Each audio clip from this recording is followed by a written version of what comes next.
You're listening to Following On with me, Neil Manthorp, alongside former England fast bowler Steve Harmison. And a reminder, you can now watch the show on YouTube. Just head over to the talkSPORT Cricket YouTube channel and subscribe.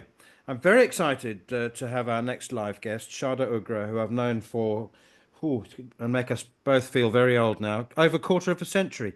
Sharda is an absolute legend, fearless and bold, and tackles issues that others won't dare to. Fortunately, we're not going to go in any of that territory, Sharda. We're going to keep it very simple today. But absolute pleasure to have you on the show. There's barely a newspaper you haven't written for, but I'm a dedicated reader of your Hindustan Times column.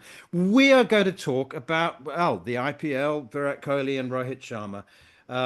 So I'll just let you go with the opening gambit.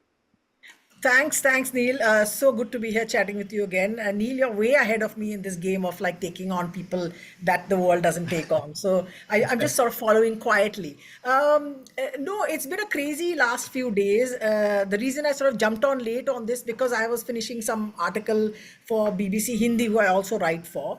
Thanks for reading my Hindustan Times column. They'll be very happy. It's been a busy month. It's like, Rohit has retired. Oh God, that's bad. And then Kohli has retired, and the sky has fallen because we are in a month's time. We're going to be in Headingley, and everyone is sort of saying that okay, the end of the world has come. But I'm slightly more optimistic and positive about it because look, people's places are taken in dressing rooms, as Steve Harmison here will know that he took someone's place when he turned up, and so that's just the way the game goes. That's just the way it moves. But the fans and the social media sphere has gone absolutely bananas. No, the two. I mean, the two guys that have left, Rohit and Virat, will be missed for different reasons. I think obviously Rohit. He only played 67 Test matches, but his leadership that the hole that he leaves. And I said this week, I think Virat Kohli is the best cricketer that's ever played cricket for India, and I believe in the modern generation he is. When he was captain, I think he helped save Test cricket when franchise cricket was starting to come by the rhetoric that he spoke about, the way he went about the game, and his love for Test match cricket. They'll be both massively missed, but the void of who fills Kohli's shoes from a commercial point of view, from a pressure point of view in India, and also the weight of the world that he took on when he took on that legend of Sachin Tendulkar in India, and performance point of view, that's a massive gap to fill. It is huge. What you're saying, but actually, just there needs to be a little bit of a realistic look at this. I mean, we all love Kohli. We all love the sort of energy and the intensity that he brought into his Test cricket. Sometimes we thought it was too much. Like, I mean, you're barging into Sam Consters towards the end of your career. Not so great.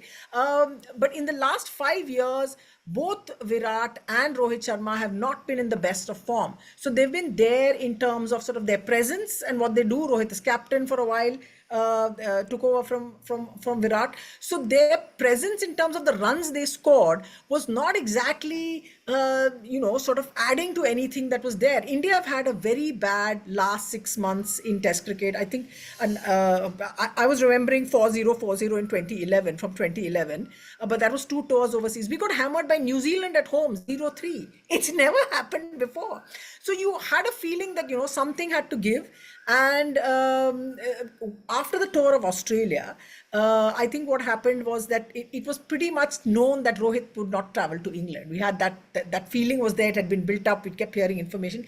But Virat, I think they were trying to push him and see him through. The commercial aspect of it, that's the big thing that everyone's now wondering about. Because Indian cricket needs a star on which to hang its, I don't know, checkbook. So that's where we are at. That's where we are at this point. But I mean, what Virat did, for just the energy that he brought and the belief that he brought into Test cricket and the message he sent down the ranks, all young players say, because of what Virat says, we want to play Test cricket. You can't replace that. But this is Indian cricket. We make lots of great batters. They just come through. Yeah.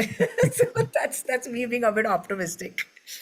It is extraordinary that they're both carrying on in ODI cricket. I mean, is that a sort of hangover from the disappointment of not winning the World Cup? on home soil in 2023. It's quite unusual that, I mean, like ODI cricket's the one that most players are keenest to give up on, and so they're going to carry on. Interesting. Yeah. So someone just told me, look, we've got only 9 one-dayers now for the rest of the year. I said, listen, they can just manufacture tri-series out of anything. The television guys will say, great, so many more ad spots. But I think that's the form in which they're the most comfortable. Both that's not to sort of take anything away from Kohli's Test match game, but one-day cricket is what they have absolutely mastered. Even after the absolute hammering we got in Australia, there was no doubt that both of them would be picked for the Champions Trophy, which we then won. For Kohli, for sure, I think the 2027 World Cup is very much in his line of sight. He'll be 39 at the time. He's super fit. Rohit, you're not sure if he can make it through, but who knows the way this thing goes. And this other very bizarre, strange Indian cricket thing that happened. I asked a 14-year-old, I said, what's your favorite format? And he gave me the most weird answer, which I don't think any other 14-year-old in the world will say. He said, ODI cricket, then Test cricket, then T20. And I said, why? He said, you can see all the skills of Test cricket in ODI cricket, but faster. so you never know. There's weird stuff that happens. So someone said, listen, Kohli has saved ODI cricket. That sounds a bit much. But I think, yeah, the disappointment of the World Cup, maybe Kohli will definitely have a good chance of being around in 27. Okay, we must talk about the IPL. And I mean, it's just truly extraordinary when you're so far away. You get this impression that we're on the verge of World War III, and then a ceasefire happens 36 hours later. Players are dispersed, overseas players, all heading home, and then now being summoned back. I mean, it just how would you sum up this week? It's been really surreal because of, like you're saying, it sounds like World War III is about to break. It was very frightening for people living up in the north and in the west because they were having blackouts and they were having daily blackouts and bombardments and drones and all kinds of explosions and things like that. So we really were a bit panicked. And in a way, I was glad the IPL stopped because it was almost respectful of what was going on. They stopped faster than they did during COVID, which is a big relief. But the fact that they could start on is that it's almost like they think, okay, fine, things are going to be fine now. It's going to be sorted. The big dads have talked to each other and it's there. I don't know what will happen to the PSL because they were going to move to Dubai then. But India could have actually have held the IPL in many other corners of the country, even while this craziness was going on, because it's huge country and distances are huge, but they decided to stop it. There's news that some players are coming, most of the players are coming back, some are not. You don't blame them.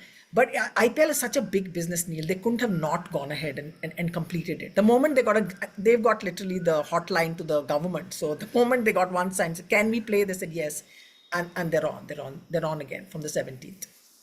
And are they confident that they can get the whole thing back on track and the knockouts in place, the final in place? Which players might come back, which players won't come back, and also there's other big series going on in the world. England have got a bilateral series against West Indies. There's also got IPL players in there, and then you've got the World Test Championship with Australia and South Africa. So could this be the first time that everybody, an adult might get in the room and just say, right, common sense needs to prevail here. Once your players are out of the tournament, they can go off and play somewhere else, and there won't be, had any adverse effect on future selections?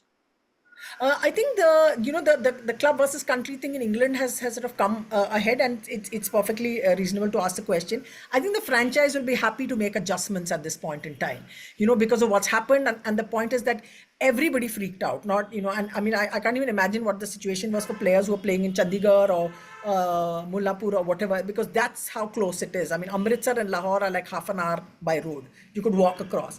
So I think the franchises, even the BCCI, will be a little bit more sort of calm and say, listen, let this work out the way we like. Maybe there'll be internal sort of discussions about payments and so on. I'm not very sure about that, but I think they'll get the whole thing through.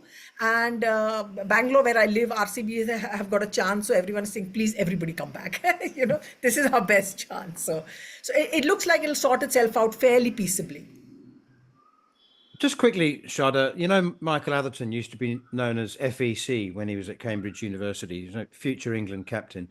Is Shubman Gill the FIC?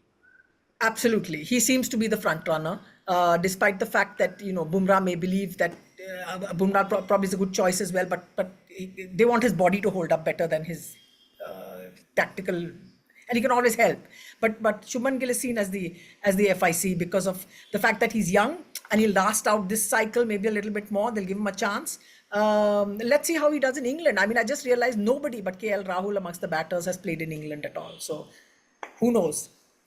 That's going to be the interesting conundrum for the IPL finishing on June the 3rd, 17 days before the first test match in Headingley. It's not the easiest place to go and play, Headingley, especially if the cloud comes over and it's normally freezing. So, I mentioned there, only KL Rahul and one or two others have been to England and performed in England. Is it important that India get their selection nailed on and get their preparation right? Because 5 test matches in a short space of time, especially the way India have been recently, it's important to hit the ground running. Yeah, getting the selection right is really, really important. And that's where sort of Gautam Gambhir's will come into play. Now, he doesn't have the 2 most powerful people in that dressing room anymore. They've left. And it's now his team to basically create, run, shape the way he wants it. And I think everyone's hoping in India that maybe because of baseball, England are going to make good wickets, but you can't predict the clouds. So we are not, all our fingers are crossed and saying, may it be a bright and sunny summer for England, with the wickets getting nicely roasted under Northern Hemisphere sun. But I think getting their selections right would be most important. And we're not sure who they're even going to pick. They haven't picked the team yet. So who are they going to pick to be like a little stabilizing influence in the middle order? Not to be a lot of shot makers, but we need someone to give us a little stability in the middle. And finally, Sharda, having been headhunted yourself at least 5 times by some of the biggest news organizations in the country, and you've now been freelance for 5 years, are you going to make it to England? And whether you are or not, we'll have to get you on air because talkSPORT have got the rights now, so we'll be there at the 5 Yippee. venues. Yeah. It's fantastic news. Well, will you be there and give us a prediction just for fun? Oh my God, I hate predictions because I'm always wrong. I won't be there, unfortunately, this time. Can I make a sort of like a patriotic? I mean, this is the mood is nationalistic and patriotic. So can I make a decision, absolutely patriotic decision, and say 2-2 draw? I'm normally very good at them, and I normally get them horribly wrong as well.